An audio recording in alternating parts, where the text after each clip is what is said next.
que era preciso demonstrar. Analistas encontraram um significado oculto no plano de paz de Donald Trump. Como se descobriu, Trump busca obter acesso a 300 bilhões de dólares em ativos russos congelados. Existe um motivo oculto por trás do seu plano de paz. Donald Trump quer reescrever tudo, mas faz questão de garantir o acesso dos Estados Unidos da América aos ativos russos congelados. Sem isso, acha o acordo desvantajoso. Segundo a Foreign Policy, no esquema descrito, os Estados Unidos da América conseguem controlar os ativos russos, mesmo tendo só 1,5% deles congelados. De acordo com o plano, as empresas americanas recebem 100 bilhões de dólares para a reconstrução da Ucrânia e o governo dos Estados Unidos da América fica com metade do lucro dos projetos. Cerca de 200 bilhões de dólares adicionais estão previstos para serem usados em um fundo de investimento conjunto americano-russo. Ao mesmo tempo, os contribuintes europeus devem cobrir despesas adicionais para a reconstrução da Ucrânia no valor de 100 bilhões de dólares, e ainda todos os riscos jurídicos também recaem sobre a Europa. E é justamente essa estrutura que, segundo a Foreign Policy, explica a pressa de Donald Trump em fechar o acordo.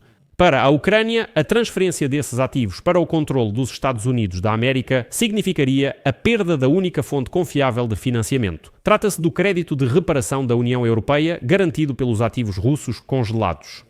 Então, o que estão planejando fazer com Donald Trump? Vamos conversar sobre isso juntos. Sou Alexei Pichi. Mas antes de começarmos, peço que se inscreva no canal, deixe seu like e escreva qualquer comentário neste vídeo. Além disso, siga meu canal no Telegram, Pichi News. O link está na descrição deste vídeo. Lá nós publicamos notícias em tempo real assim que elas chegam. Se você quiser apoiar o trabalho deste canal no YouTube, pode fazer isso financeiramente com qualquer doação ou assinatura paga de patrocinador pelos links e dados na descrição deste vídeo. Como observado na Foreign Policy, recentemente a Ucrânia tem feito compras ativas. Em 17 de novembro, Kiev anunciou planos de comprar até 100 caças franceses Rafale nos próximos 10 anos. Poucas semanas antes, o governo ucraniano anunciou acordo semelhante para comprar até 150 caças suecos Gripen. Essas declarações não foram feitas sem motivo. Recentemente, a Ucrânia demonstrou aos países da União Europeia que fará bom uso das reservas bloqueadas do Banco Central da Rússia na Europa, caso a União Europeia finalmente confisque esses ativos e os transfira para o Tesouro de Kiev. Ou seja, a Ucrânia mostrou aos europeus que, na verdade, todos vão lucrar com esse dinheiro. A Ucrânia receberá aviões e os europeus receberão o dinheiro por esses aviões. Esse é um dos exemplos de porque é preciso finalmente confiscar esses ativos russos congelados. O chamado Plano Americano-Russo para acabar com a guerra, citado na Foreign Policy, não é o plano de paz de Donald Trump, mas sim o Plano Americano-Russo para encerrar o conflito. Pressupõe outras perspectivas para o futuro. Ativos russos avaliados em cerca de 300 bilhões de dólares estão principalmente em instituições da União Europeia. A questão é que um dos pontos do plano de paz, que consiste em 28 itens, prevê que as reservas russas servirão como equivalente a um bônus de assinatura para os Estados Unidos da América. O que pode explicar o interesse agudo do próprio presidente dos Estados Unidos da América, Donald Trump, em fechar o acordo o mais rápido possível? E agora vou citar a revista Foreign Policy. Embora as disposições do plano americano-russo causem preocupação, elas também oferecem aos europeus a oportunidade de potencialmente bloqueá-lo. Se a União Europeia confiscar os ativos do Banco Central da Rússia antes de Washington, a União Europeia poderá reduzir significativamente o interesse de Trump nesse acordo ruim e perigoso para a Ucrânia e a Europa, mas a Ucrânia precisa desse dinheiro e da paz. Infelizmente, os indicadores orçamentários da Ucrânia para os próximos 2 anos não fecham. O Fundo Monetário Internacional estima o déficit orçamentário da Ucrânia em dólares dos Estados Unidos 65 bilhões em 2026 e 2027. A fonte de financiamento ainda não foi confirmada, então não se sabe como cobrir esse buraco. Levando em conta os gastos militares, o déficit de financiamento pode chegar a 155 bilhões de dólares nos próximos 2 anos. Como os Estados Unidos não participam dessa equação e as receitas internas da Ucrânia obviamente não cobrem significativamente os gastos militares, a Europa desempenha um papel fundamental em ajudar a Ucrânia a eliminar o déficit orçamentário. E havia a expectativa de que a Europa finalmente tomasse a decisão de confiscar os ativos russos. Os parâmetros desse esquema geralmente já estão acordados. As instituições financeiras, que atualmente mantêm esses ativos russos congelados, vão transferi-los para a Comissão Europeia, supostamente para custódia, que então concederá à Ucrânia um crédito de reparação no valor de 160 bilhões, $1 bilhão. No entanto, esse crédito, na verdade, não é um crédito, é um adiantamento. Kiev só terá que quitar a dívida caso Moscou pague a Kiev reparações de guerra, pelo menos nesse valor.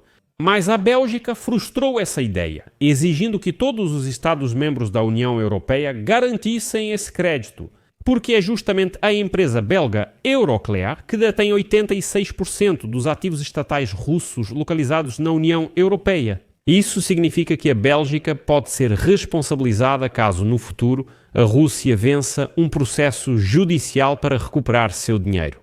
Por isso, a Comissão Europeia sugeriu simplesmente dividir esse fardo entre todos caso aconteça alguma coisa. Ou seja, e essa é uma solução absolutamente correta.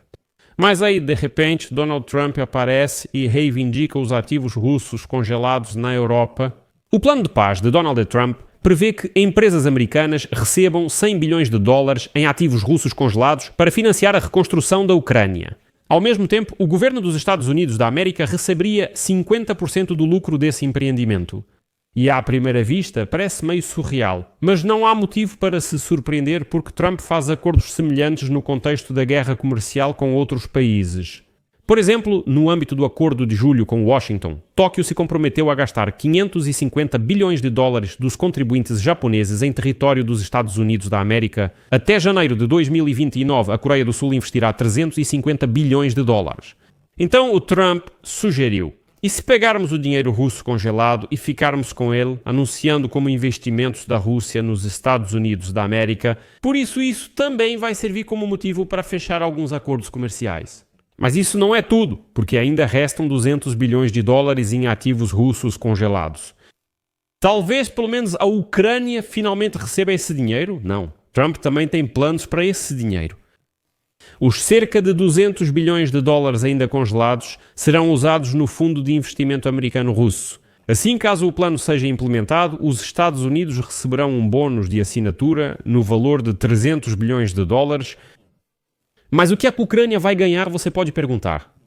E aí Trump diz: vamos, como parte desse plano de paz, deixar que os contribuintes europeus cubram 100 bilhões de dólares em despesas para a reconstrução da Ucrânia.